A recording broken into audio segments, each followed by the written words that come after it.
புரட்சித் தலைவரோட தீவிர ரசிகர் என்று எங்களுக்கு தெரியும். அவருக்கு ஒரு சின்ன ஒரு பாட்டு மட்டும் பாடிக்கிறேன். அது எதிர்க்கட்சி தலைவருக்கு பிடிக்கும் தெரியும். தம்பி, நான் படித்தேன் காஞ்சியிலே நேற்று, அதை நாடறிய சொல்லட்டுமா இன்று. அதில் ஒரு வரிகள் இருக்குது. தெரு தெருவாய் கூட்டுவது பொதுநல தொண்டு, ஊரார் தெரிந்து கொள்ள படம் பிடிப்பார் சுயநலம் உண்டு. அப்பவே அவங்க ரீல்ஸை பரப்பியிருக்காங்கிறதுக்கு ஒரு பாட்டு புரட்சி அன்னைக்கே பாடியிருக்காரு. அது மட்டும் இல்லாம மக்கள் நலம் என்றே சொல்லுவார், தன் மக்கள் நலம் ஒன்றினை தான் மனதில் கொள்ளுவார். மக்களுக்காக கிள்ளி கொடுத்து தன் மக்களுக்காக அள்ளி கொடுத்ததை தான் அன்னைக்கு புரட்சி தலைவர் அன்னைக்கே பாடியிருக்கிறாரு. எந்த மக்களுக்காக அவங்க வேலை செஞ்சாங்கிறது புரட்சி தலைவர் அன்னைக்கே பாட்டில் சொல்லியிருக்காரு. தெரிந்து கொண்டு எப்பொழுதுமே இல்ல வர வர வர வர வர அல்ல ஐயா ஐயா முதல்வரை சொல்லிடுறேன். இல்ல விளக்கம் சொல்லிடுறேன். பாட்டு தாங்க புரட்சி தலைவர் பாட்டு தாங்க பாடி இருக்கிறேன். புரட்சி தலைவர் பாட்டு தாங்க பாடி இருக்கிறேன். நீங்க 4 பேர் அப்படியே உட்காருங்க. நீங்க உட்காருங்க. அவை முன்னவர் மாண்பு பேரவைத் தலைவர் அவர்களே, நீங்க அமைச்சர் இருங்க அவர் பேசுறார். அவை முன்னவர் மாண்புமிகு பேரவைத் தலைவர் அவர்களே, ஒரே நிமிஷம். அவை முன்னவர் மாண்புமிகு பேரவைத் தலைவர் அவர்களே,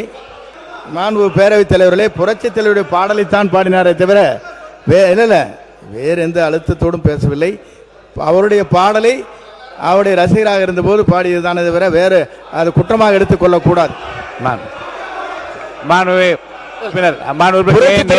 புரட்சி தலைவரோட பாட்டுல ஏதாவது குறை இருக்குன்னு சொல்ல வரீங்களா? பிற்பட்டோர் நலத்துறைக்கும் இந்த பாடலுக்கு என்ன சம்பந்தம் என்று தெரியவில்லை. இந்த உட்காருங்க. அமைச்சர் அவங்க பேசுறாங்கல்ல. பேரவைத் தலைவர்களே, அமைச்சர்கள் பதில் சொல்ல ஆரம்பிச்சிட்டாரு. நேற்றே சொல்லியிருக்க வேண்டிய பதில் இன்னைக்கு தான் ஆரம்பிச்சிருக்கிறாரு. நேற்று ஆரம்பிக்க வேண்டியது இன்னைக்கு ஆரம்பிச்சிருக்கிறாரு. பாட்டு பாட ஆரம்பிச்சிட்டாரு. இதுல சாட்சிக்கு வேற என்ன வேற கூப்பிட்டுருக்காரு. அதனால நாங்கள் இதுக்கு பதில் சொல்லி தான் ஆக வேண்டும். இது நீங்க அலோவ் பண்ணி தான் ஆக வேண்டும். சப்ஜெக்ட்டுக்கு வந்துருங்க. நிச்சயமாக. அதாவது இன்னொன்னு நீங்க சொல்லிட்டீங்க.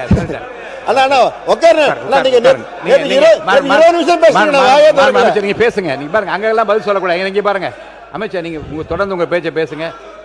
சப்ஜெக்டுக்குள்ள வாங்க. சப்ஜெக்ட் தான் வரங்க ஐயா. பேரவைத் தலைவர் ஐயா, உங்களுக்காக தான் பாருங்க. நீங்க எவ்வளவு அழகா சப்போர்ட் பண்ணி அமைச்சர் குறுக்க பேசாம பதிலுக்கு வாங்க.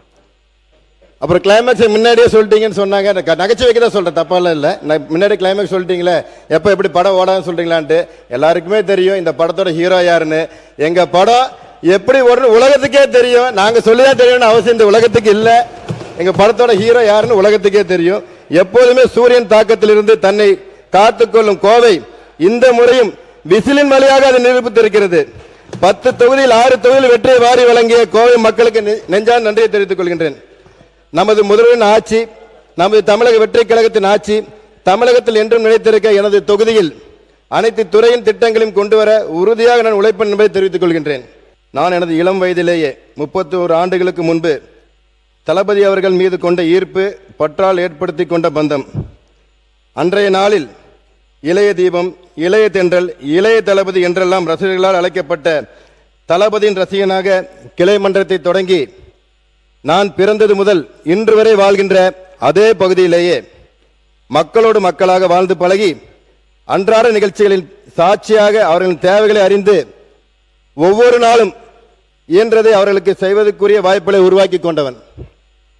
அதே பகுதியை உள்ளடக்கிய கோவை வடக்கு சட்டமன்ற தொகுதியில் மொத்தம் 92,500 வாக்குகளையும் 21,992 வாக்கு வித்தியாசத்திலையும் என்னை வெற்றி பெற செய்த எனது தொகுதி மக்களுக்கு, வாக்காளர் சொந்தங்களுக்கு என் நெஞ்சமிருந்து நன்றியை தெரிவித்துக் கொள்கின்றேன்.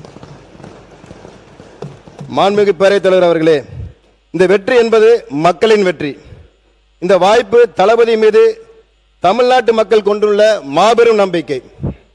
அதனால்தான் மக்களிடம் வாங்கி பழகிறவர்களே தள்ளி வைத்துவிட்டு மக்களுக்கு கொடுத்து பழகிறவர்களை சட்டமன்றத்துக்கு அனுப்பி வைத்திருக்கிறார்கள் தமிழ்நாட்டு மக்கள்.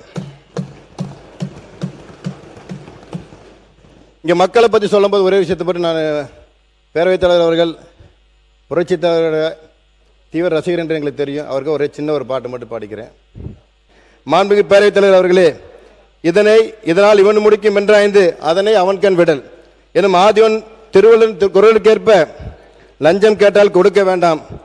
ஏன்னா இந்த ஆட்சி எங்க அண்ணனோட ஆட்சி, என் தம்பியோட ஆட்சி, என் பிள்ளையோட ஆட்சி என்று சொல்லக்கூடிய முதல்வர் அவர்களே, ஊழல் செய்ய மாட்டோம், ஊழல் செய்ய விட மாட்டோம், ஊழல் செய்தவர்கள் விட மாட்டோம் என்ற இந்த மாமன்றத்திலே சிங்கம் போல் கர்ஜித்த சி ஜோசப் விஜய் எனும் நான் என்ற நம்ம முதலமைச்சரை தேர்ந்தெடுத்த மானமிக்க தமிழக மக்களுக்கு கோடான கோடி நன்றியை தெரிவித்துக் கொள்கின்றேன்.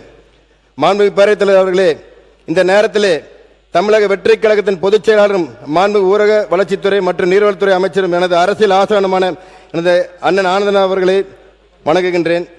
12 ஆண்டுகளுக்கு முன்பு ஆனந்தன் அவர்கள் என்னிடம் கூறிய ஒரு விஷயத்தை மாவட்டத்தில் பதிவு செய்ய விரும்புகின்றேன்.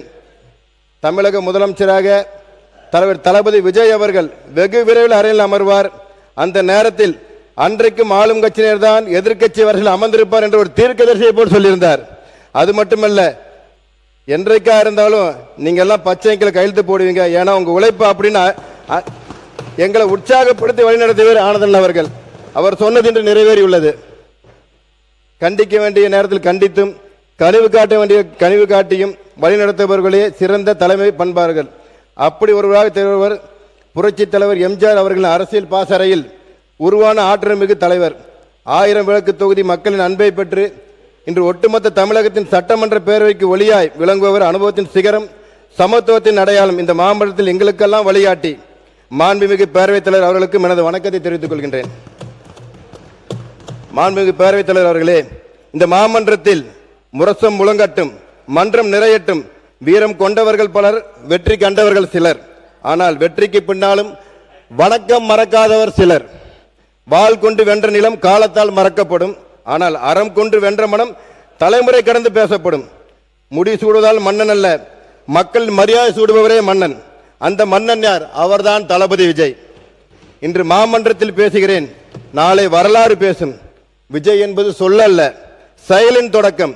விஜய் என்பது பெயர் அல்ல, வெற்றியின் விலாசம். அவர் வருகையை சாதாரண வருகை என்று எண்ணாதீர்கள். அவர் கடந்து வந்த பாதையில் தடைகள் இருந்தன. தடைகள் இருந்த இடத்தில் தடம் பதித்தவர். அவரை தடுக்க நினைத்தவர்கள் பலர், அவரை தாழ்த்த நினைத்தவர்கள் பலர். விதியால் முடியாததை கூட ஒரு முயற்சியால் வெல்ல முடியும் என்பதற்கு அவரே ஒரு எடுத்துக்காட்டு. மாண்புமிகு பேரவைத் தலைவர் அவர்களே, மகுடம் என்பது தலையில் சூடுவது இல்லை, ஆனால் தலைவன் என்பவர் வரலாற்றால் சூடப்படுவது. அத்தகைய தலைமைக்கான தகுதியை தேடிய இந்த மன்றம் அதற்கு பதிலாக ஒரே ஒரு பெயரை சொல்கிறது. அந்த பெயர்தான் தளபதி விஜய். நிலம் வென்று நிலை கொள்பவர்கள் மன்னன் அல்ல, மக்கள் மனம் வென்று மண்ணின் நலம் காப்பவனே மன்னன். காற்றுக்கு எதிராக நடந்தால் அவன் பிடிவாதக்காரன், காலத்துக்கு எதிராக நடந்தால் அவன் போராளி. காலத்தையே திரும்பி பார்க்க வைத்தவர்கள் தான் ஒரு சரித்திரம். ஆம், எங்கள் தலைவர் ஒரு சரித்திரம்.